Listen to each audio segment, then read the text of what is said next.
त्यातील सगळ्यात मोठी रासायनिक एमआयडीसी असलेल्या खेडमध्ये लोटे एमआयडीसीत पुन्हा एकदा रासायनिक घातक सांडपाणी उघड्यावर सोडण्यात आलंय।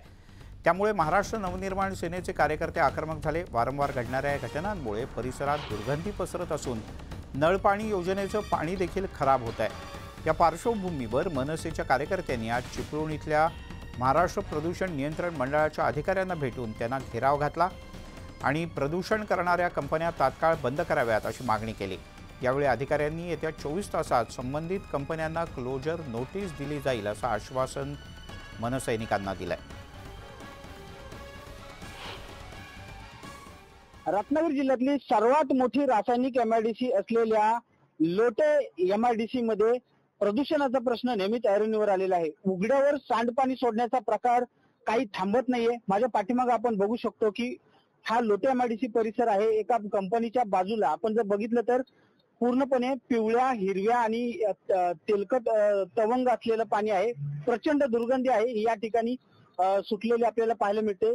आपल्या मागच्या बाजूला सुद्धा जर बघितलं तर ज्या ठिकाणाहून या ठिकाणी पाणी येतं तिथलं गवत देखील जळालेलं आहे।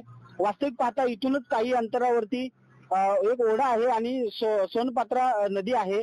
त्याचबरोबर अनेक गावांच्या नळपाणी योजना देखील या ठिकाणी आहेत। त्याच्यामुळे नागरिक मात्र या ठिकाणी संतप्त झालेले पाहायला मिळतात। आता महाराष्ट्र प्रदूषण नियंत्रण मंडळ नेमकं करतं तरी काय असा प्रश्न नागरिक विचारतात।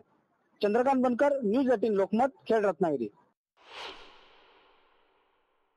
1.5 ते 2 महिन्यापूर्वी ह्याच कंपनीने दूषित पाणी सोडलं होतं। आम्ही महाराष्ट्र प्रदूषण नियंत्रण मंडळाच्या अधिकाऱ्यांच्या लक्षात आणून दिलं होतं। 1.5 ते 2 महिना झाले अद्याप कोणतीही कारवाई नाही। आज बघाल तर ही परिस्थिती तशीच आहे।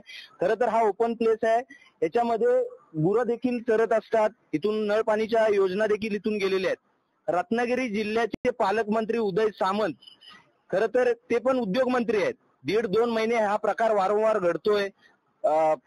पत्रकारांच्या द्वारे पण हा प्रकार येतोय, तरी देखील त्यांचं कोणतंही या लोटे एमआयडीसी वरती लक्ष नाही।